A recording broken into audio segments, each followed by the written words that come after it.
Kyllä minä niin mieleni lupamaksusta pahoitin. Vuonna 1985. Sen jälkeen ei ole tullut hyvää ohjelmaa. Arvoisa Yleisradion päällikkö, vaadin asiallisen kanavan.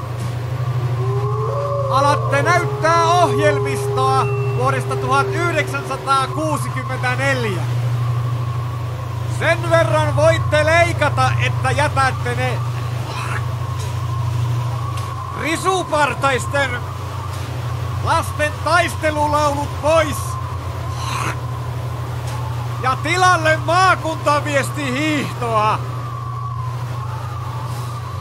Myös pidin kovasti virityskuvakohdista 9 ja 10, missä tarvittiin asiantuntijan apua.